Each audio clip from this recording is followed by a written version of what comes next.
Wenger spoke for 20 minutes. He did not raise his voice, and he did not embellish. He laid out the facts as a secretary should. Dates, times, observations, each one placed carefully beside the next like stones in a wall. The courier's impossible speed. The dawn meeting outside the estate. The letter written in spiraling script that belonged to no language he had studied in 3 years of diplomatic service. The room that emptied itself in the night and filled again by morning, with warm floorboards where a circle had been drawn. Baron Lindqvist listened with his arms crossed and his jaw set.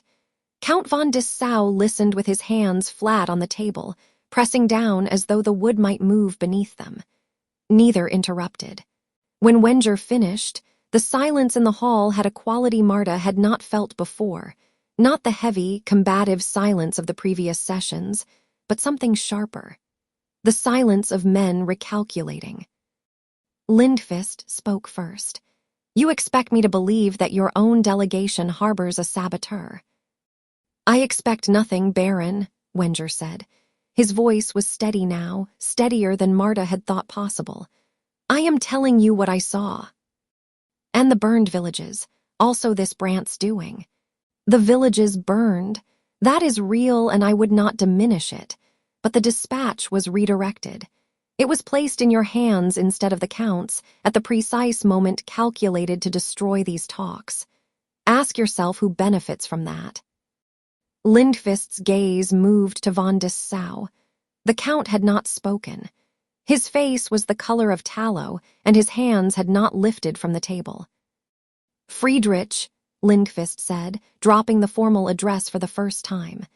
"Do you know this man Brandt?" Von Dessau's throat worked. "He was assigned to my party by the advisory office in Dresden. I assumed he carried credentials I was not privy to. He has been useful. He speaks many languages. He knows things before others do." The Count paused. "I did not question it. I should have." "Can you describe him?" Marta asked. Both envoys turned to her. She did not flinch. Von Dessau frowned and opened his mouth, then closed it. He tried again. "He is tall, no, average. He wears a dark coat." The Count pressed his fingers against his temples. "I have dined with this man 4 times, and I cannot recall the shape of his face." Lindqvist's officers exchanged glances. One of them, a young lieutenant with a blonde beard, spoke quietly. "I have seen him in the corridor, Baron, twice. Both times I felt I should not look directly at him.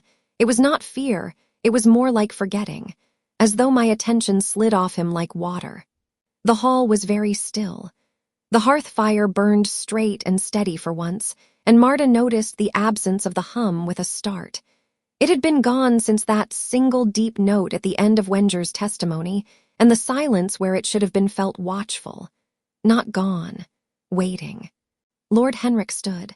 "I propose we settle this simply. Herr Wenger says Brandt's room contained markings on the floor. If they are there, we will see them.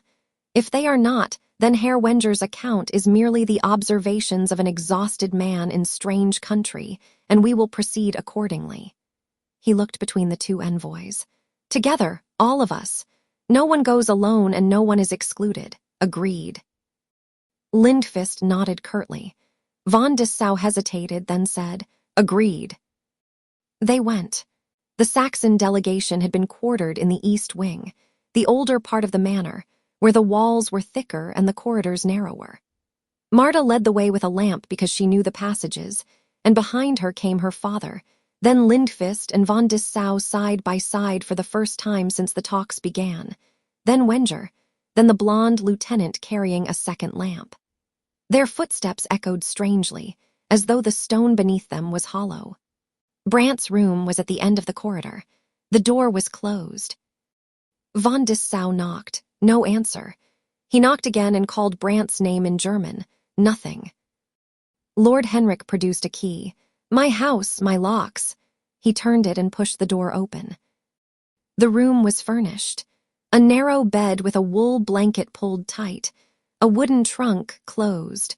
A washstand with a basin of water that caught the lamplight. Everything in order. everything ordinary. Except the air. Marta felt it immediately, a dry heat that did not belong to any hearth or stove, rising from below. The others felt it too. Lindqvist unbuttoned his collar. Von Dessau wiped his forehead. "The floor," Wenger said. Marta brought the lamp low. The floorboards were dark oak, age-polished, and at first she saw nothing. Then the lieutenant crouched beside her and tilted his lamp at a sharper angle, and the light caught what direct illumination had hidden. A residue in the grain of the wood, following lines that curved and spiraled and looped into themselves. The circle was perhaps 6 feet across, centered in the room, and the script within it was unmistakable. Marta had seen it carved into limestone deep beneath the hills. She had seen it in the manuscripts Felix guarded. Lindqvist knelt stiffly and touched the wood. He pulled his hand back. "It is warm. The boards are warm." "There is no fire beneath this room," Lord Henrik said. "Below this wing is the old cellar, stone and earth." Von Dessau crouched and traced one of the spiral lines with a trembling finger. "This is the script Wenger described. I have never seen its like." "Nor I," Lindqvist said. He rose and turned in a slow circle, scanning the room. "Where is Brandt now?" No one answered. Marta realized she had not seen the man, if man he was, since the talks collapsed that morning. No one had. "His trunk," her father said. Lindqvist opened it. Inside lay a single dark coat folded with precision, and beneath it, nothing. No shirts, no documents, no personal effects. Just the coat and the bare wooden bottom of the trunk, and on that bottom, more spirals drawn in the same dark substance. Von Dessau picked up the coat and turned it over. Where a tailor's label should have been, a small serpent had been embroidered in black thread so fine it was nearly invisible, coiled in a circle, eating its own tail. The wash basin caught Marta's eye. She stepped to it and looked down. The water was black. Not dirty, black, with a surface that reflected nothing, not her face nor the lamp above it. She leaned closer and saw movement in the depths, as though something far below was shifting. 2 points of light flickered, one pale, one dark, and vanished. She stepped back. "We should not stay in this room." "Agreed," said Lindqvist, and the word carried none of his usual contempt. They filed out. Lord Henrik locked the door behind them and pocketed the key. In the corridor, the 6 of them stood in the narrow lamplight, and Marta watched something she had not dared to hope for. The 2 envoys looked at each other not as enemies, but as men who had discovered the ground beneath them was not solid. "Someone has been playing us against each other," Lindqvist said. It was not a question. "Not someone," Marta said quietly. "Something. Brandt was a tool. A face that nobody could remember attached to an influence that worked on all of us, pushing suspicion, sharpening every insult, making sure every grievance landed at the worst possible moment." "To what end?" Von Dessau asked. "To shatter a prison. To free something that has been screaming in the dark for longer than any kingdom on this earth has existed." She could not say it. Not yet. Not all of it. "To keep the war burning," she said. "To make certain no truce holds, no agreement lasts. No one trusts anyone long enough to stop fighting." Lindqvist turned to her father. "Lord Kowalski, your daughter speaks beyond her years and beyond her station, and I find I do not mind. What do you propose?" Her father straightened. The silver buttons on his formal coat caught the lamp's glow. "I propose that we return to the table and finish what we started. Not just the bridge. All of it: passage rights, quartering terms, compensation for the burned villages. And we do it honestly, with every card on the table, because whatever has been working against us feeds on deception, and I will not serve it another meal." Von Dessau extended his hand to Lindqvist. The Baron looked at it for a long time. "I still hold Saxony responsible for Sandomir's," Lindqvist said. "As you should," Von Dessau replied. "And I will ensure compensation is paid, not because your armies compel it, because the dead deserve it." Lindqvist took his hand. The hum returned. It came not gradually, but all at once, slamming up through the floor so hard that the walls shuddered and plaster dust sifted from the ceiling. The lamp flames leaped sideways, east, always east, and the locked door at the end of the corridor rattled in its frame. From behind it came a sound Marta had heard only from the depths of the chasm, breathing, vast and slow, like the lungs of the earth expanding. Then a voice, not audible, not carried by air, but pressed directly into the mind of every person standing in that corridor. It was calm and amused and patient, and it spoke without words, but its meaning was as clear as if it had been shouted. How charming.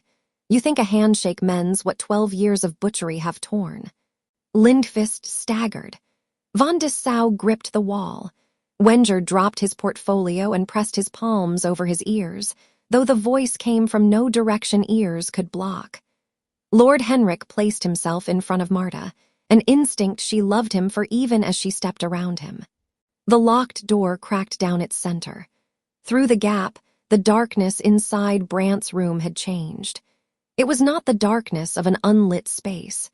It was the darkness of depth, of a shaft dropping through the earth's crust into something primordial, and from that depth came heat and the scent of ancient stone and ozone. 2 points of light appeared in the dark. One pale blue, almost white. One deep brown, almost black. They blinked. Marta seized her father's arm with one hand and Wenger's sleeve with the other. Move, now, everyone out of this wing. They ran.